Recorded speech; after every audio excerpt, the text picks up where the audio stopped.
The theme that invites us to reflect today is profound and, unfortunately, universal. The danger of contempt. How manipulators make you feel less. It is a painful journey, isn't it? The sensation of being diminished, of having your essence and your worth slowly corroded by someone who, somehow, managed to gain access to your most intimate world. Look around you, observe relationships, whether they are romantic, family, or even professional. How many times have you encountered the cold shadow of contempt hovering over someone's head? Or, more painfully, over your own? This is an invisible web, but with steel knots, that manipulators weave with terrifying mastery.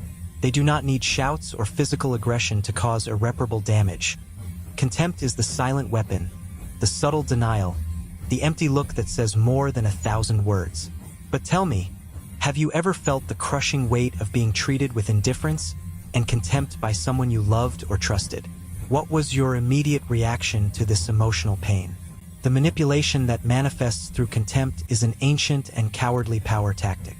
The manipulator does not seek dialogue, mutual understanding, or conflict resolution. They seek absolute control, and the most effective way to obtain it is by destabilizing their victim, making them doubt their own sanity and their perception of reality. It is the famous gaslighting in its coldest and most calculating form. The victim begins to question themselves. Am I overreacting? Is the mistake mine?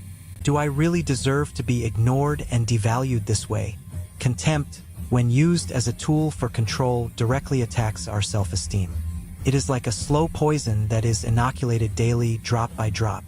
The manipulator, with surgical precision, identifies your weaknesses, your deepest insecurities, and uses them against you, disguised as constructive criticism, concern, or even jokes.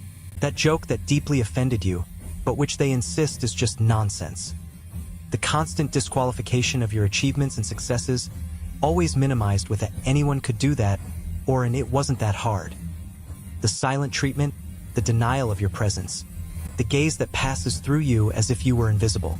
All of this is orchestrated for a single purpose: to diminish you so that they can feel superior. Think of the agonizing pain of reaching out for sincere affection, recognition, a simple validation, and receiving in return the void, the look of disdain, or the abrupt change of subject, as if what you felt or said was of atrocious irrelevance. This is not just a lack of empathy. It is planned emotional aggression. The victim, desperate to restore the lost connection, which, in reality, never existed in a healthy way, begins to strive more and more to please their tormentor, entering a vicious cycle of seeking approval that never arrives.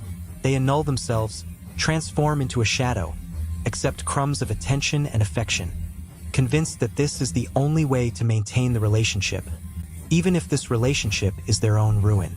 The tragedy lies in the fact that the manipulator is a master at projecting their own insecurities and deficiencies onto the other. The person who expresses contempt is, deep down, someone profoundly needy with fragile self-esteem, who can only feel validated and powerful by putting down their partner. It is a pathological defense mechanism. By devaluing you, they mask their own flaws and manage to sustain the illusion of their superiority. The cost of this illusion, however, is the slow and systematic destruction of the psyche of the person next to them. The victim begins to believe the manipulator's narrative. They are flawed, they are incapable, they are too much or too little, they are never good enough. They begin to distance themselves from friends, neglect their talents, abandon their dreams, because they have internalized the critical and depreciative voice of the other. What is most devastating about continuous contempt is the effect it has on the victim's emotional memory. The memories of depreciative actions and cruel comments are embedded in the mind like poisonous splinters, undermining self-confidence and trust in other people. Even after the breakup, the manipulator's voice echoes, becoming their own internal critic. It is a scar that takes time to heal, because it is not just the pain of abandonment or betrayal, but the pain of having one's identity attacked and disfigured. The person feels stripped of their shine, with a constant feeling that something is fundamentally wrong with them, that they are unworthy of love and respect. The awakening from this emotional lethargy is the first crucial step towards healing. It is the moment when the victim, at the height of their pain and confusion, begins to see the web. The awakening is often accompanied by an overwhelming wave of sadness and anger. Sadness for the waste of time, energy, and self. Anger for the cruelty and falsehood of the person they loved. This is a moment of brutal truth, recognizing that the contempt was never a reflection of who you are, but rather a distorted mirror of the manipulator's empty soul. It takes courage to accept that no matter how much you try, how much you change, or how much you submit, the manipulator's thirst for control and need to put down will never be quenched. Reconstruction is hard but liberating work. It involves relearning who you are without the distorted lens of contempt. It means rescuing your talents, your tastes, your friends, and, above all, your voice. It is a process of forgiving yourself for being deceived, for accepting less than you deserved. Therapy becomes an essential compass on this journey, helping the victim to dismantle the limiting beliefs implanted by the manipulator and solidify a new, non-negotiable sense of self-worth.